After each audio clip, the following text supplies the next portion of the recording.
Welcome, everyone. Thanks for joining us tonight. Please drop your name and city in the chat so we can all see how powerfully broad and impactful we are together. We're covering every state tonight, so make sure that you're introducing yourself in the chat.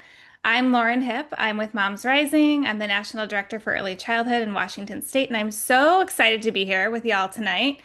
First, I'd like to introduce Flora and Felipe, who are doing interpretation this evening, and I'd like to pass the mic to Flora to do those instructions. Thank you so much. I will be brief and give some recommendations on how to access language interpretation. This is the translation team. Thank you so much and welcome to the meeting. Allow me please to give some instructions in Spanish. Muy buenas noches, bienvenidos a Moms Rising. Esta reunión es completamente bilingüe, lo que significa que pueden escuchar toda la reunión en español si así lo desean.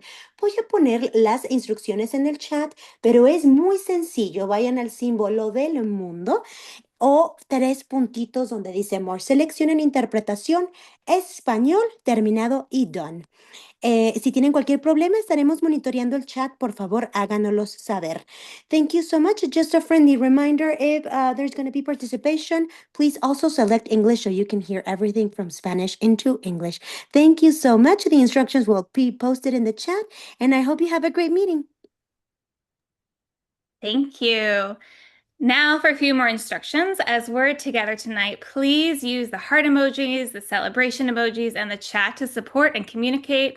We need all the love, all the energy, and all the encouragement from one another. Let's keep the vibes high and keep doing those emojis. Thank you. So that's right. Due to high volumes of RSVPs, this is webinar style. So we encourage you to use the chat function and reactions. We're here for it all. And we love your questions. So if you have questions, feel free to type them into the question function and we'll be able to take Q&A as we have time.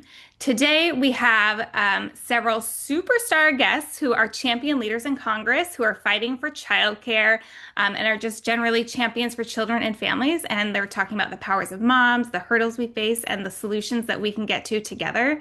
And we'll be joined by our National Director for Early Learning, Nina Perez, who is going to do a special mom panel with some of our amazing moms who are on the ground working to elect candidates up and down the ballot into office who will champion childcare.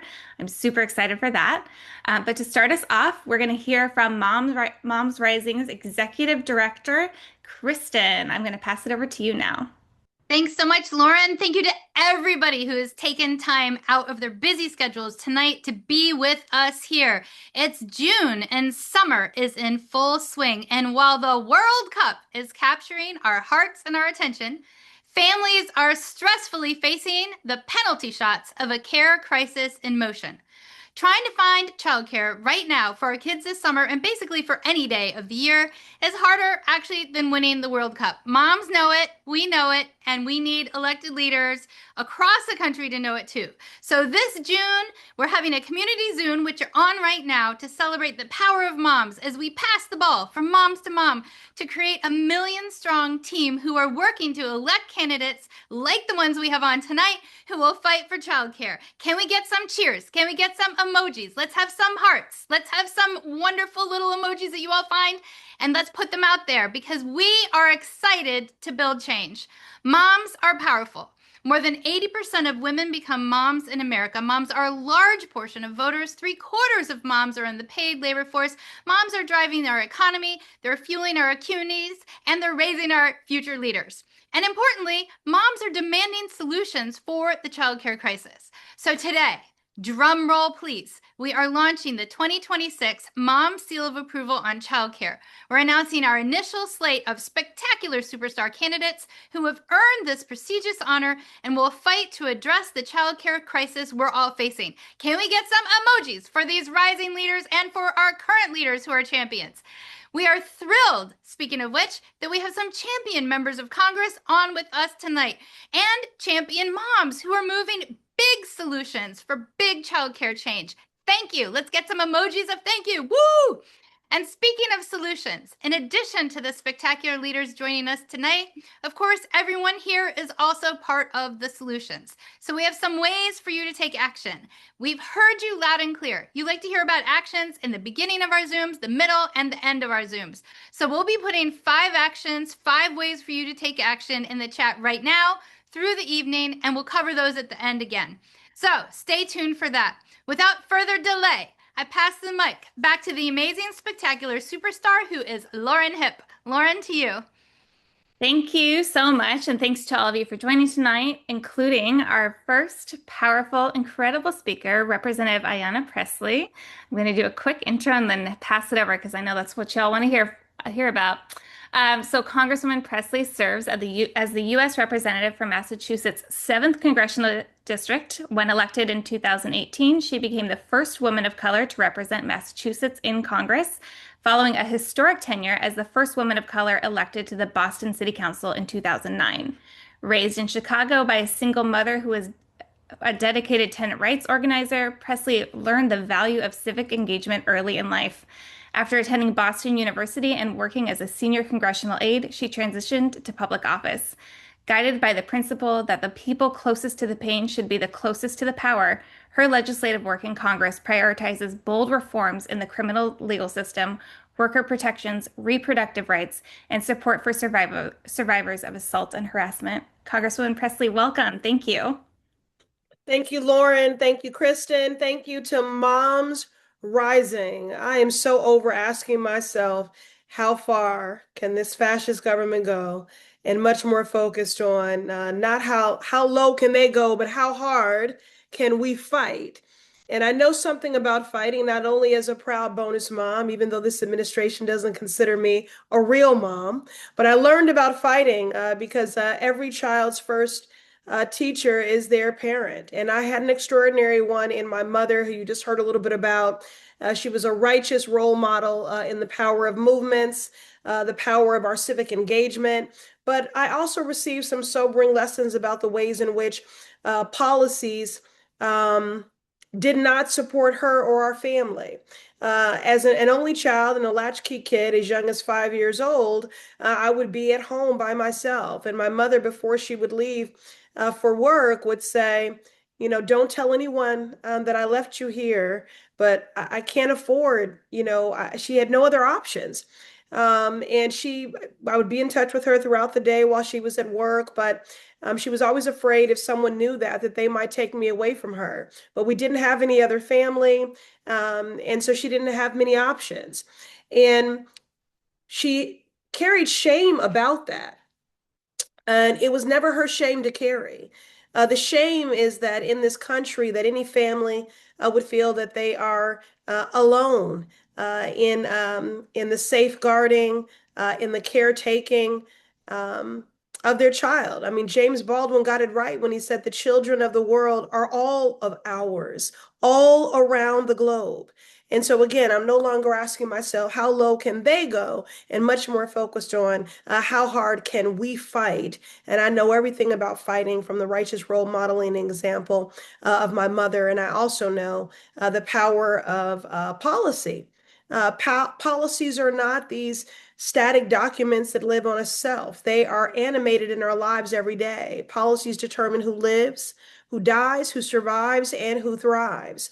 And so I'm just so grateful to be in community with all of you. As a proud bonus mom, I know each and every one of you fight fiercely to ensure your children, no one's child, is denied or deprived of any opportunity, and that other moms are supported. And with Congress led by really what is a dysfunctional Republican majority and an administration led by the occupant of the White House. I never call him the president. He's not my president.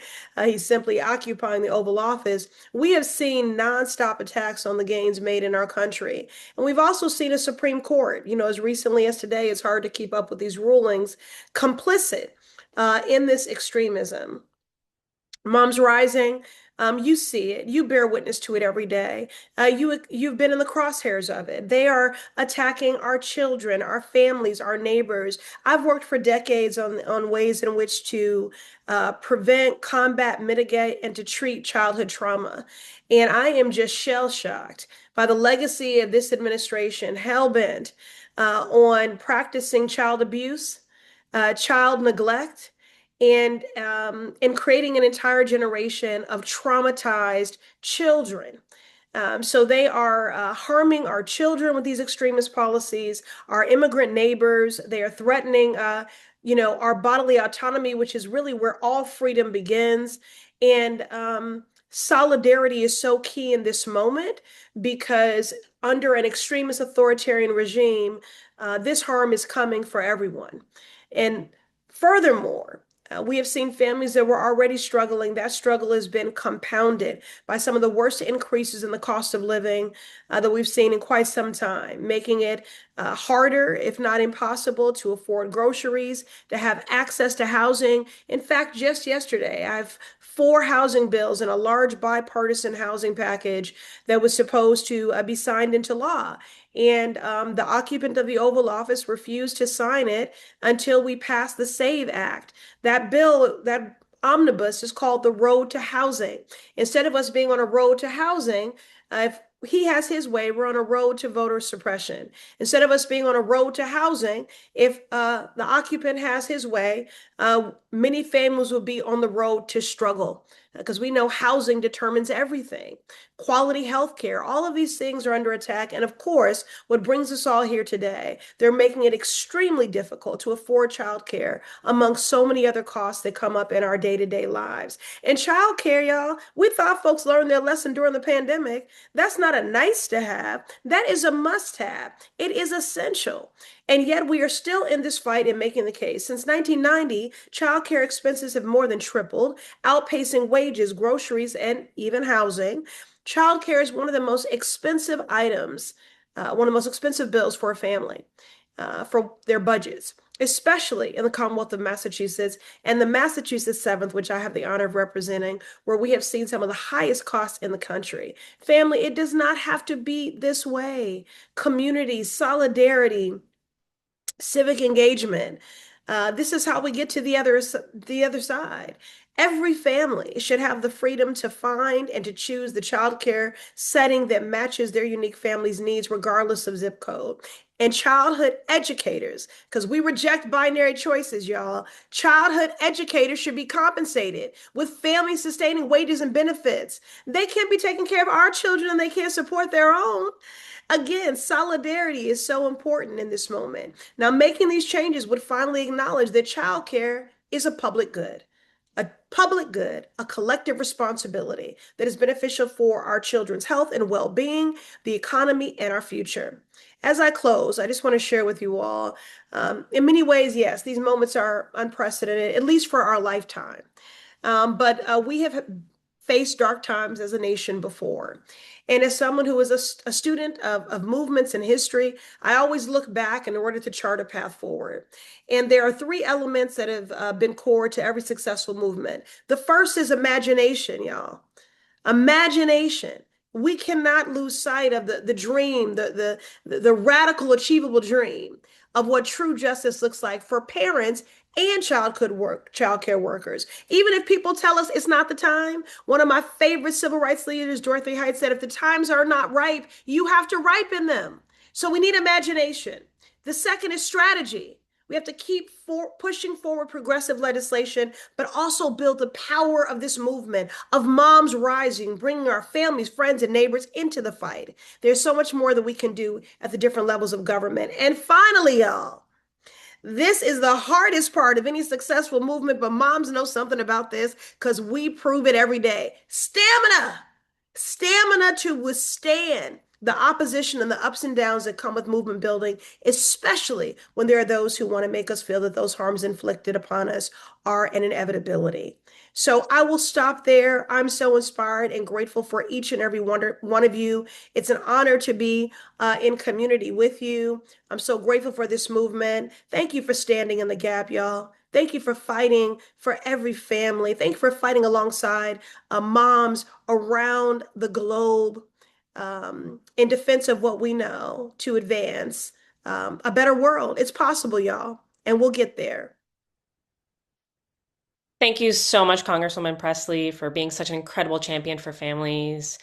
And it's my incredible honor now to introduce our next powerhouse champion, Representative Maxwell Alejandro Frost. Congressman Frost serves as the U.S. Representative for Florida's 10th Congressional District, making waves as the first member of Generation Z elected to Congress.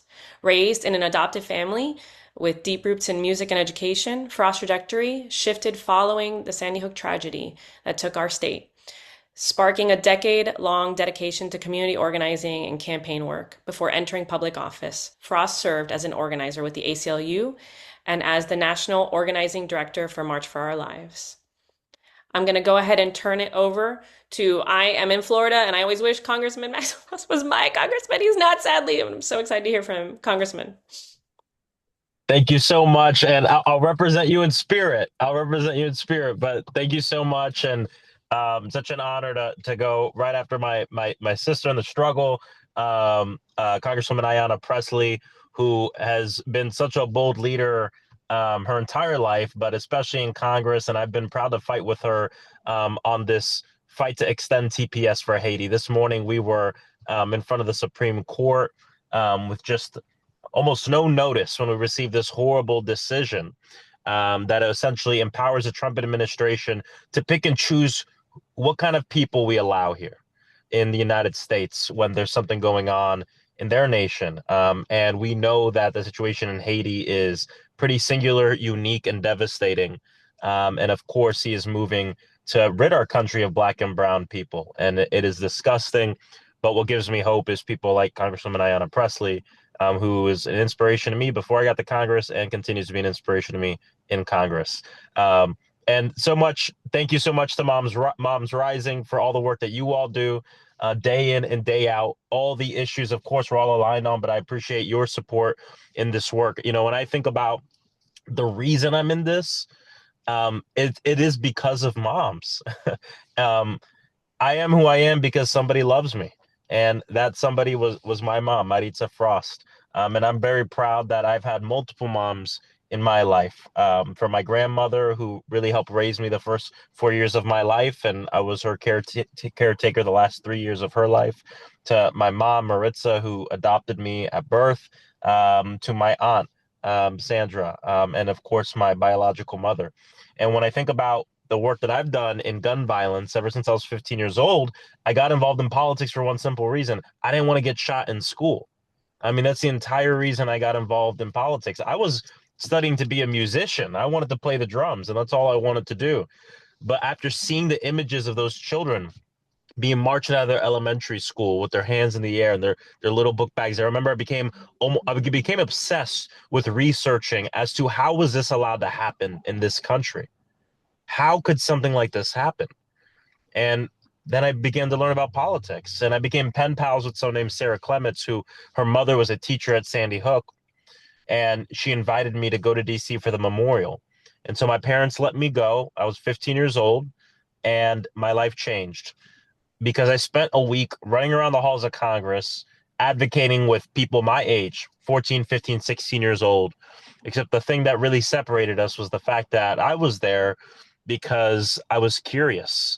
They were there because a loved one was just murdered in the halls of their school for doing nothing but going to school that day. And I remember coming home and dedicating the rest of my life to fighting for a world where people don't have to feel that pain. And I got to tell you guys, as someone who's come from that movement of gun violence, where the movement of gun violence, the times where the most people care and the news is talking about it and people are donating and people are signing up to volunteer, it's directly connected to the most trauma and the most death. And it was a very, very traumatic movement to come up through, but it was the moms of the movement that inspired me the most. The people who had lost their children. I'll always remember, I don't know if Congressman Presley's still on here. Oh, I see her. There's something that you said when we were in Mexico that I repeat all the time now because and I hope I don't butcher it in front of you here, But the thing she said is, when you lose a partner, you become a widow. When a child loses a parent, you become an orphan. But there's no word in the English language for a parent that loses a child because it is that unnatural. And I remember her saying that in we were in Mexico meeting with parents who had lost children who had been disappeared or murdered because of gun violence. And I think about what she said all the time because it is so true. And when I think about the people who've inspired me the most, it is the moms of the movement who have decided to honor with action. And the thing I've learned from a lot of these moms is, to them, justice isn't even just about one killer behind bars. It's about the day when we can wake up and say, gun violence has been ended in this country for everybody. And I know that that outlook on justice is what Moms Rising brings to the table on every single issue, on voting rights, on protecting our democracy, on making sure that we have an economy that works for everybody, on abortion rights, on healthcare, on everything. Of course, we want to change somebody's world, but this is about changing the world and our country. And the energy you bring, and not just the energy, because a lot of people have energy, but the strategic thought that you bring to this work, that coupled with the energy, is why we're going to change things. And I think a lot about Angela Davis, and she said, "I'm no longer accepting what I cannot change, but I'm changing what I cannot accept." You all wake up every morning saying, I know there's a lot you cannot accept, but instead of just complaining, you're organizing. And I want to let you know that I'm here with you, not to lead in front of you, not to be behind you, but to be right next to you every step of the way in this fight. Much love to you guys. Thank you so much for the support, and God bless you. Love you, brother. I don't care if you are in Florida. You're my congressman. Okay. I claim you represent me too, brother. You make us so. I claim you. You represent me. I love you. Thank you so much. Yeah, I'm crying over here, Congressman Frost. Thank you so much. And I want you all to be you are all my congresspeople. This is beautiful. And I'm also, thank you so much for being such an amazing champion on childcare and on care. It is also my honor to introduce another a champion for families straight out of Nevada gubernatorial candidate, Aaron Ford. Aaron Ford's dedication to public service is deeply rooted in his working class upbringing and personal experiences overcoming adversity. I'm still crying over here, y'all. Stay with me. Stay with me. As a young single father in college, he relied on Medicaid and food stamps to get by. Driven to build a better life, he went on to earn 5 academic degrees, including a law degree and a PhD in education, while raising 4 sons with his wife, Berna. Whew! It's impressive, sir. Ford began his career as a public school math teacher before entering politics, eventually serving as Nevada's Senate Majority Leader. In 2019, he made history as Nevada's first Black Attorney General, moving forward with a commitment to fix broken systems and lift up underserved communities. Ford is now running for governor to advocate for every Nevada family. Mr. Ford.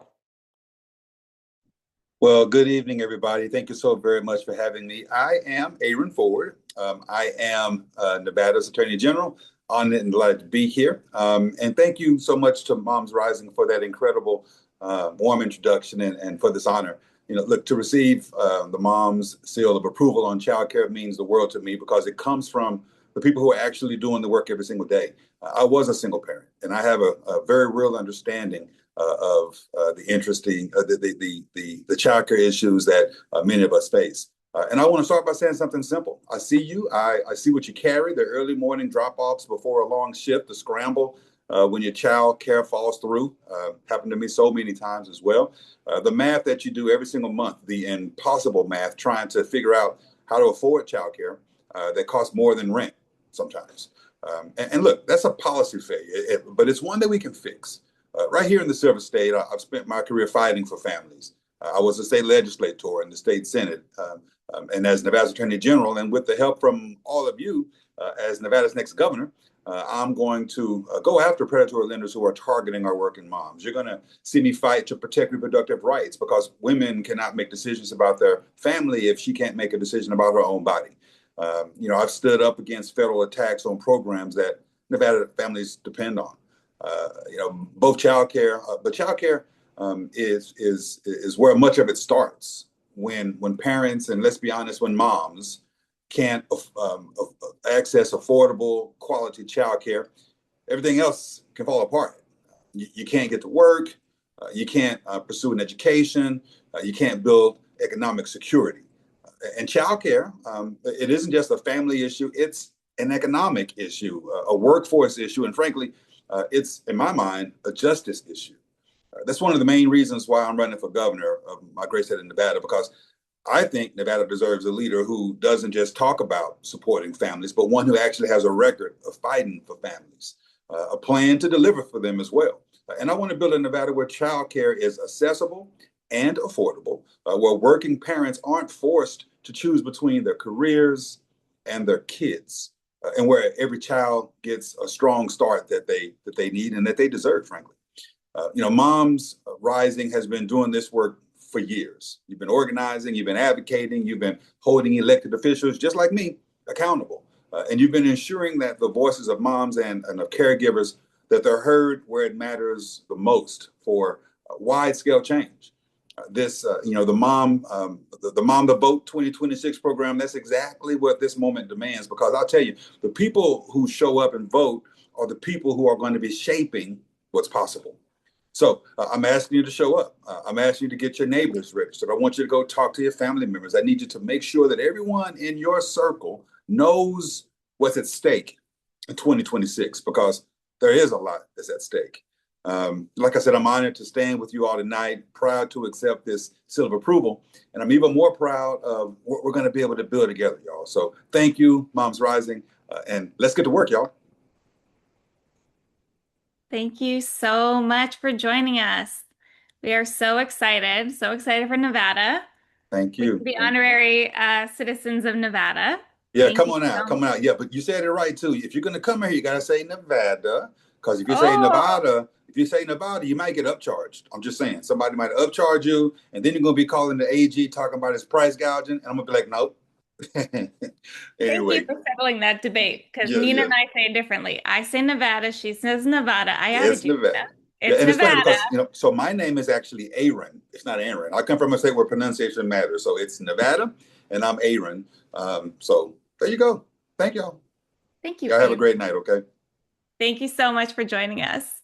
Bye-bye. All right, so let's keep the party rolling. I know that Congresswoman Titus really wanted to be here tonight, but she had to be on a plane. So she was so bummed to miss y'all that she sent us a video to share with her remarks and her thoughts. And for those of you who are not aware, Congresswoman Titus is the Dean of Nevada's congressional delegation, representing the 1st Congressional District for over a decade. And prior to her time in Congress, she served as the Nevada State Senate Minority Leader and spent over 30 years teaching political science at the University of Nevada, Las Vegas, where she became, did you hear me say that? University of Nevada, Las Vegas, where she became an internationally recognized expert on nuclear history and policy. Consistently rated one of the most effective Democrats in the House, Titus focuses her legislative efforts on resolving Southern Nevada's affordable housing crisis, lowering healthcare costs, and protecting reproductive rights. So if we could cue up that video, that would be magical. Thank you so much. Hello, I'm Dina Titus. I represent Nevada's 1st District in the heart of Southern Nevada. I'd hoped to be with you today, but I'm fixing to catch a plane to come home because the Republicans are in such disarray.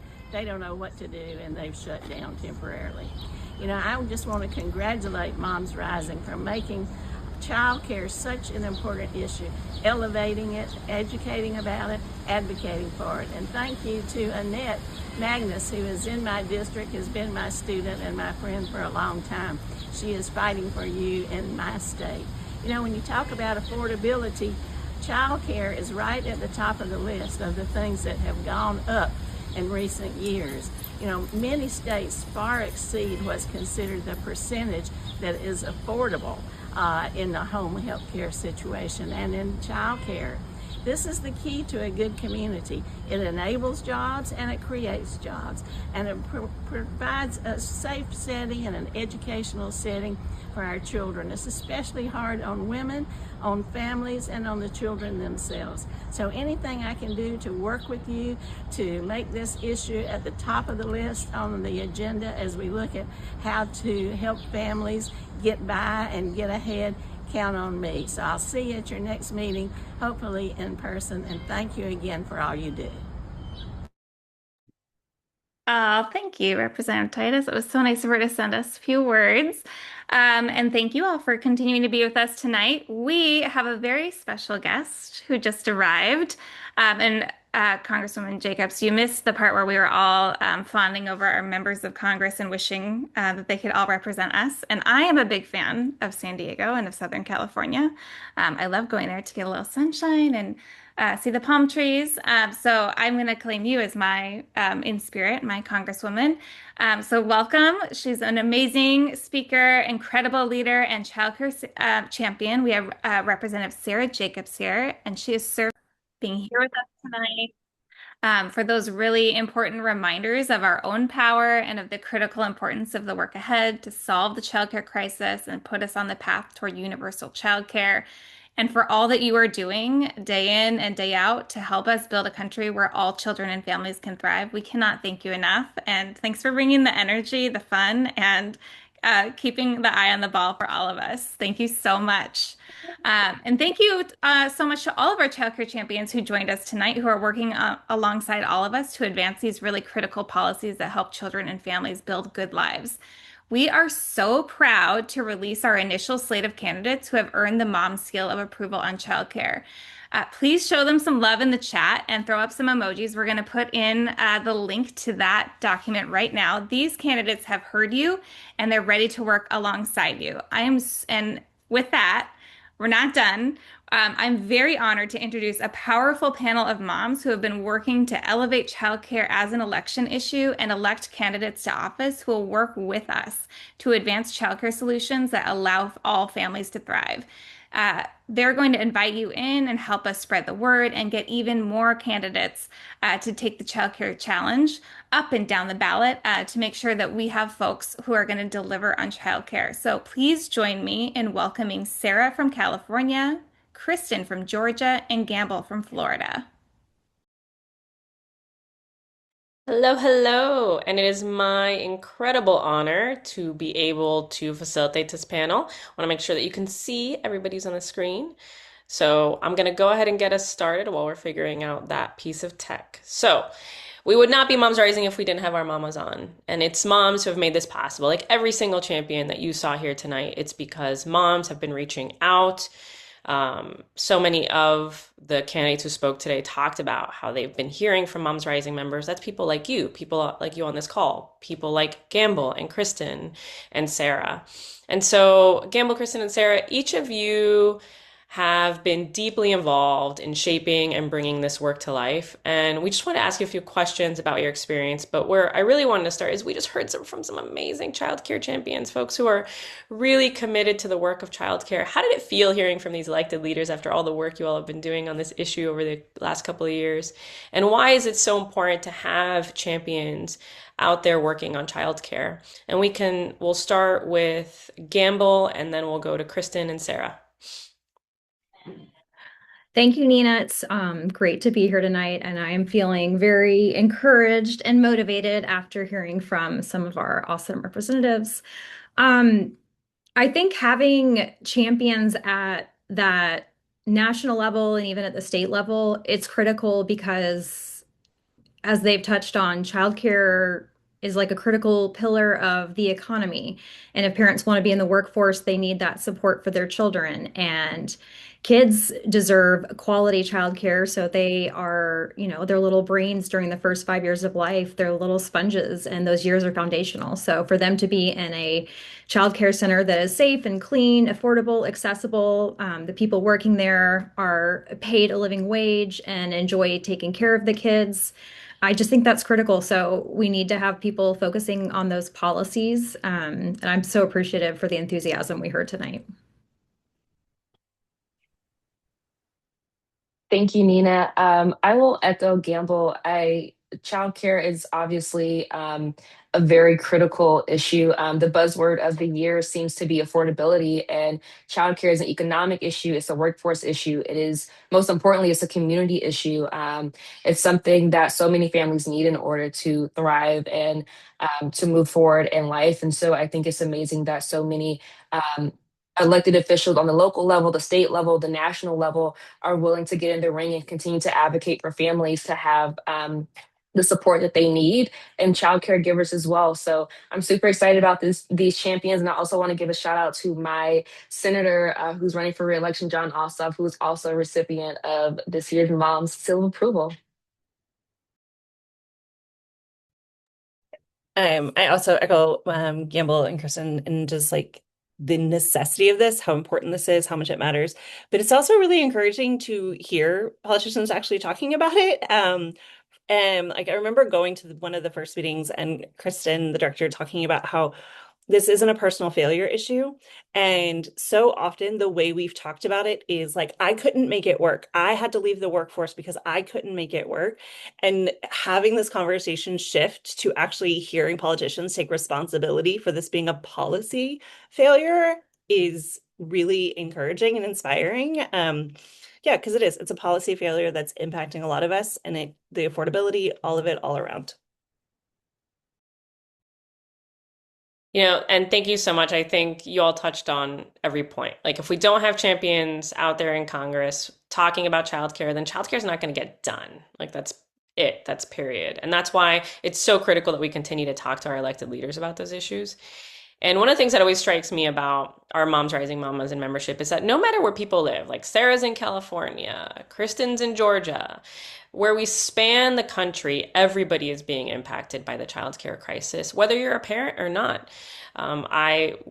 Employers, if you are having trouble because someone is late because there was a childcare breakdown, childcare providers, our entire economy, our entire infrastructure is dependent on childcare. And when you talk to people who have had great childcare experiences, they remember it. People remember their early experiences with great educators, and that lasts through a lifetime. One of the things that is incredible, all these amazing mamas here are incredibly humble. They've been doing amazing work on the ground and in their communities and talking to people about these issues. And so one of the things I want to ask each of you is, what advice would you get people who want to get involved in this work, right? We're going into November 2026. What would be your call to action to folks? And what would you say, how folks can get involved in this work? And we can start with, I feel like it's easier if I queue on Zoom. So we're going to start with Kristen this time, then Sara and Campbell. Thank you, Nina. So the advice I would give to anyone who is looking to sort of get more into childcare advocacy is to just start. It's advice that I give myself often because I'm one of those type A people who feels like I need a spreadsheet for everything first. But just start. You don't need to be an expert. You don't have to know every bill number and every, just start. As you can start with looking up your elected officials. Who are they? Thinking about who in your community is impacted by these issues and talking to your neighbors.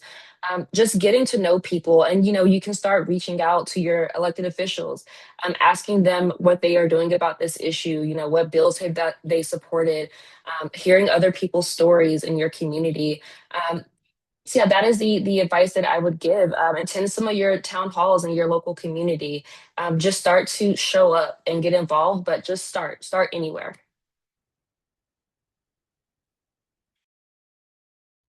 And go ahead, Sara.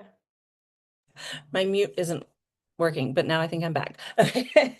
I would echo that. Just start, and also just consistently show up. Like, if you can find one candidate and show up for them regularly and do the boring stuff, like phone bank for them, door knock for them, do the boring stuff because when you build that kind of trust, then people see you and they're like, oh, like, and then they bring you in. Like, I worked on a political campaign recently, and really people are like, how do people get involved? I was like, they show up. And if you show up, I will put you to work and I will be so excited about it. And I think that's a huge part of it, is when we show up. And then as you're there, you can start asking questions and people will educate you and give you resources. If you love podcasts, find some podcasts. If you don't, like, there's so many ways to learn, and being physically in the room and doing the work is a huge part of it. Love that. Campbell? Kristen and Sara both gave some fantastic answers there. Adding to what Kristen said about you don't have to be an expert, it seems intimidating. It's like, well, I didn't go to school to be a policy analyst, or I'm just a mom, which there's no such thing as just a mom. Share your story. I think Moms Rising does a beautiful job of collecting stories of moms and parents and caretakers, and what were your struggles, what are you seeing in your community, and sharing your stories. In organizations like Moms Rising, they uplift those stories to people in power, in positions of power, making the policy. And you may think, oh, that's just my story, but it's so powerful and so impactful. We're all probably in Facebook groups, parenting groups. I see at least 3 posts a day of, I can't find a daycare in this part of town, or I can't afford it, or, my SNAP benefits are getting cut. Connect with other people having those struggles. Reach out to your elected officials. They work for you. It can be intimidating, but they work for you, and your voice is an important voice. So just share your stories. I love Sara's advice of showing up and helping out with campaigns, and just please vote. Please show up and vote, and encourage everyone you know. I mean, that's the basics, but yeah, I think they gave some really great points on that. I love that. And I would just add one of the amazing things about the moms here is that you're also part of a community of people, right? Like your neighbor, your friends. I think we often take for granted that the people in our lives have the information that they need. Just the last in other elections, I am the person who tells all of the cousins all the deadlines. And these are folks who forget if I don't tell them. It's true. Like I have a text thread of all my younger cousins, and I'm the one that tells all of them. And it would be easy to take that for granted. And so be that community person in your community, right? If you know a mom, if there's someone in your community that's having trouble even just going to a polling location, you can be the person that helps them get there. So these are such amazing points of advice. And, we've been talking, I wanted to take us back to talk about childcare a little bit. One of the things that we often say is that what parents most want in a childcare setting, and what caregivers most want, is that children be safe, loved, and learning. Like these kind of basic tenets of like, I just want my child to be safe, loved, and learning. As moms, our childcare seal of approval, what candidates have been getting here today, is mom built and mom approved. And so one of the things that we can't leave without talking about is, like, as moms, what most matters to you when you consider getting care for your kiddos? And what are the things that you hear from other moms in your community, the things that they're most thinking about, and what most impacts them on this issue?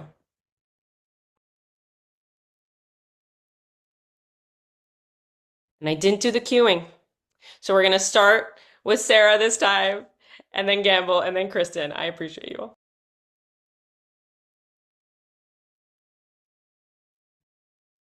And Sara froze, I think. So we're going to start with Gamble. Go ahead, Gamble. Am I back? Oh, you are, Sara. Go ahead. Okay. Okay.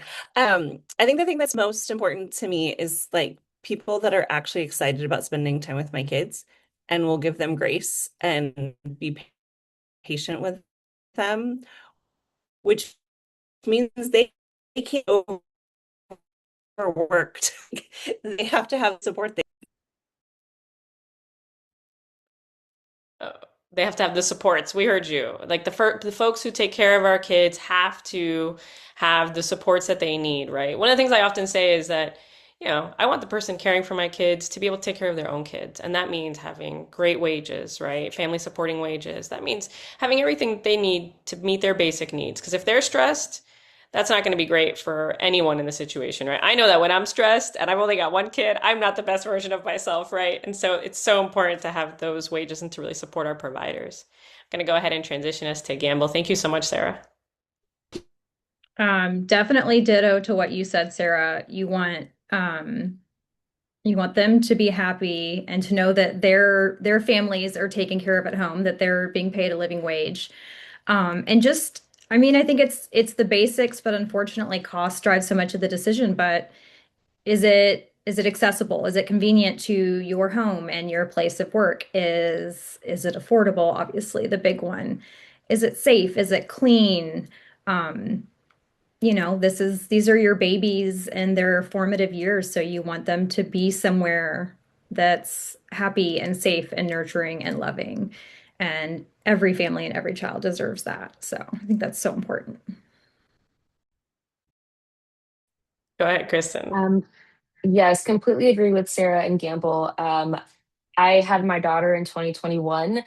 And I also started my master's program the same year when she was 6 months old. And so I was working from home with a 6 month old and going to school at night. And childcare was definitely at the top of my mind. It was an affordability thing for me at the time. So I had to rely on family. But eventually, just going into the second year of my master's program, I was like, I really need to get her in childcare.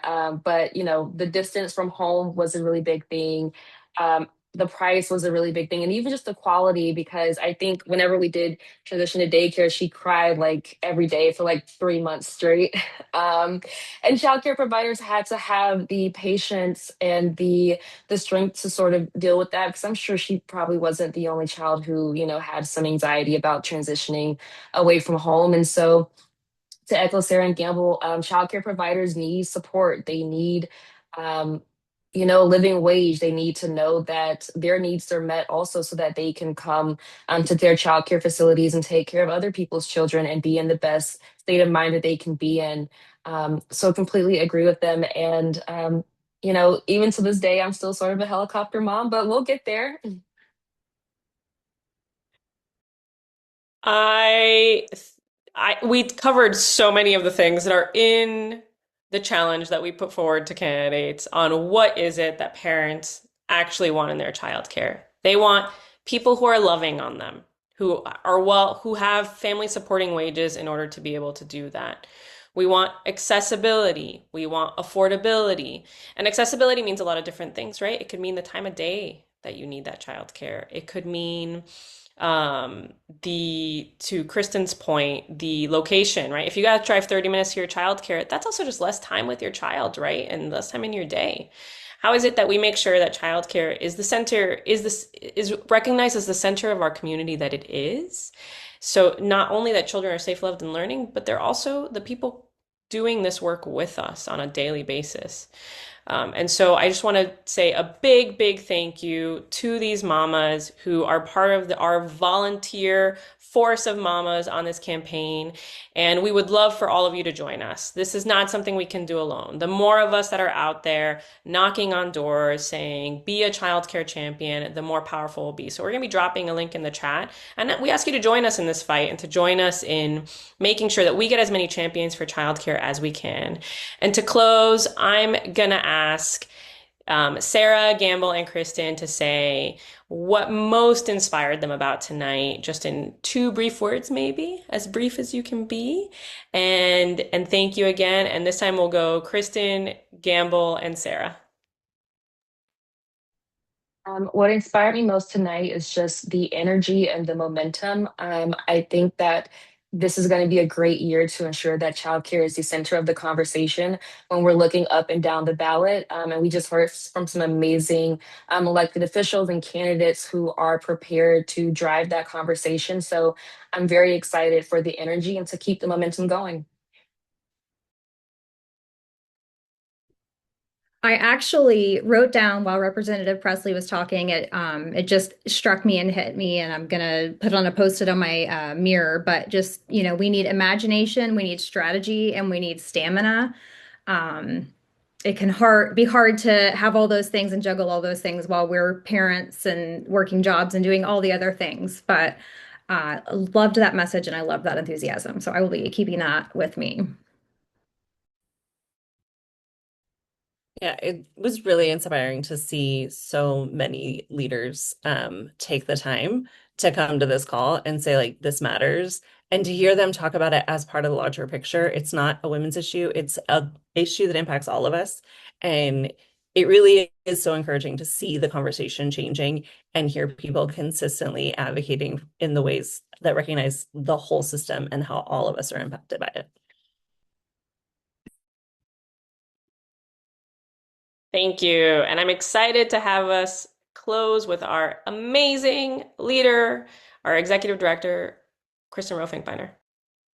I'm thrilled to be here among all of you leaders and to be in a team of leaders with everyone. Speaking of which, I want to thank Nina, Lauren, Kristen, Gamble, and Sara. Again, let's give them a round of applause. Let's have all the emojis. Let's have all the fire, the hearts, everything you can find. I want to see those rising up because, hello, we heard some truths tonight. We heard some hope tonight. We heard some change tonight. The Mom Seal of Approval on Childcare launched tonight with all of you, with all of the champion elected leaders, and with the mom leaders and team is just the beginning of the massive, important, and much needed power that we are building together. We have incredibly high interest by candidates. We're happy to report, and we're also happy to report more and more candidates will be getting the Mom Seal as they stand with us on childcare each day. Our starting candidate list is incredible, powerful, and important, and we're putting that in the chat. You can see it. Now, I want to talk about our superstar members of Congress who told us that this is a marathon and not a sprint and that you are needed. We have, again, going into the chat, I'll put it in after I'm talking if somebody doesn't put it in, 5 actions tonight. I'll name them. 1, reverse the healthcare and SNAP cuts. Hello. 2, importantly, as we heard from Representative Pressley, build joy and change. We can build joy and change together. Next, fair treatment of immigrant families. Hello, we need that yesterday. After that, get out the vote with us. So important. And also check your vote. Make sure that you are registered to vote and your friends, families, and neighbors are registered to vote too. Super important. It's going to take all of us to elect the child care and care candidates we need. Last but not least, and most importantly, I would like you to join me in giving lots of emojis, lots of everything, and thanks to the people who have been on with us tonight. Thank you to the speakers, Congresswoman Pressley, Congressman Frost, Congresswoman Titus, Attorney General Ford, and Congresswoman Jacobs. Hello! Superstar leaders are with us and moving forward. I also want to thank our powerful mom leaders. Hello, thank you, Sara, Kristen, and Gamble for the work you do every day and for being here. I want to thank the Moms Rising team of leaders too. Give me the emojis, all the emojis. We need them all rising up for the leaders who are with us. Thank you to Nina, Lauren, Carrie, Karen, Catalina, and Olivia. I also want to thank our tech team led by Geronimo. Let's give him some emojis for making sure that we can all connect. And last but not least, the interpreters, Murtado and Lucia. Thank you so, so much. In fact, we have another thanks. I want to thank each and every person who has come to be with us today. You are busy. We are busy. We are so busy because we don't have a care infrastructure. So we know how hard it is for you to join us and how important it is. So thank you so much for joining us today, tomorrow, and all the days until we have universal child care for every single person in America. Thank you so, so, so, so much. And that's it for our program tonight. Thank you again to everyone. Have a good night. We'll talk with you soon. Thank you.